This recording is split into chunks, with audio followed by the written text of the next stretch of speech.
Bilasizlar, Legenda bobo Lacetti'ni obzorda faqat men chiqaman.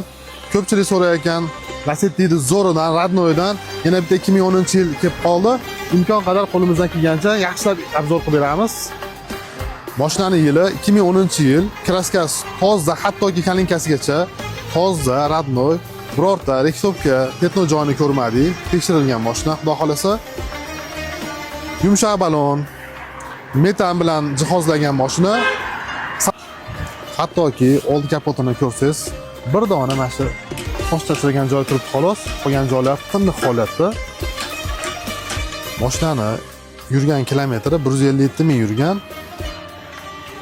Bir qo'l mashina, haqiqatan ham torpeda, afshibga, hattoki rolini donlargacha Radnoy turibdi va albatta har doimgidek kasetali magnitofonigacha Radnoy. Salonlarning ichki holatini ham ko'rsalar ham o'zi xudo xolasa mashina probegiga, tozaligiga bemalol javob beradi. Holatidan kelib chiqib biz ham ko'rib olamiz bu narsaga tushunganimiz uchun. Orqa bagajlarni ham ko'rishlar ham mumkin. Juda pokiza holatda. Hattoki zapaska balonlar ham tushmagan, ishlatilmagan.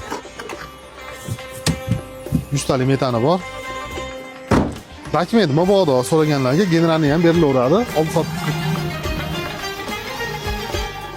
20-asr bolalariga savol.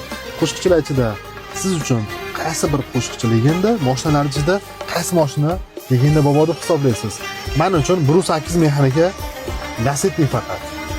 Kommentariyada o'z fikrlaringizni yozib ketinglar. Tiniq Lacetti'ni eng qiziq joyi narxi. Bizga ozgina kam $6200 tushdi. Kesalar ustida kelishamiz. 1.8 mexanika ishqibozga jo'natib qo'yasizlar. Bizga og'aynilar obuna bo'lmasdan kuzatayotganlar ham bor ekan. Bizga obuna bo'lib qo'yasizlar, xudo xolasa juda ko'pchilikka manfaatli bo'ladi. Chunki bizda ochiq savdo, olgan narxlarimizni, qilgan rasxodlarimizni aytib savdo qilamiz.